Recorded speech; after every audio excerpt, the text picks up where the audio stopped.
Le régionalisme, ça permettrait réellement de prendre les choses en main. Mais malgré tout, d'abord, je suis occitan. Le mot régionalisme passe beaucoup mieux aujourd'hui sûrement qu'il y a quelques années. On n'aurait pas forcément besoin de monter à Paris. Bonjour à tous sur Politique en fait. Parlons d'un autre sujet sensible, le régionalisme, avec comme invité Jean-Luc Davezac, président du parti Bastir-Occitanie, un parti régionaliste d'Occitanie logiquement. Mais quelle est sa conception de la place de nos régions? On y va. Bonjour, merci de votre visite. Oui, Jean-Luc Davezac, dans le groupe Bastir-Occitanie.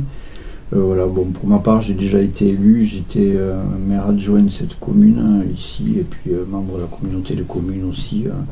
D'autres d'entre nous aussi sont élus ou ont été élus.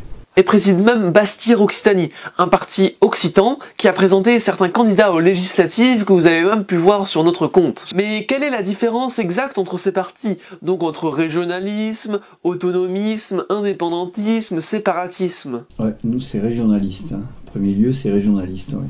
On a déjà préparé une liste, présenté une liste il y a un an au régional dans Occitanie. Régionaliste pour bien montrer en fait qu'il était tout à fait possible d'être suffisamment nombreux et que ça tenait finalement au ventre et au cœur de pas mal de personnes d'avoir une région qui soit nettement plus axée sur donc avoir nettement plus finalement de compétences. C'est le but. Le régionalisme, c'est quoi exactement? Le régionalisme, dont nous déjà il y a un an avec notre groupe qui s'appelle Boulégadis, nous avions travaillé, nous présentions ce manifeste.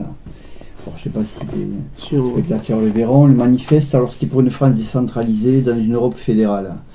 Donc là-dessus, évidemment les deux vont de pair. On juge que pour une Europe équilibrée, que la France fonctionne un petit peu comme les autres pays de l'Europe, que ce soit du nord au sud de l'Europe, qui sont des États la plupart du temps fédéraux, avec des régions qui ont beaucoup plus de pouvoir et qui finalement fonctionnent nettement par leur propre ressort. Voilà.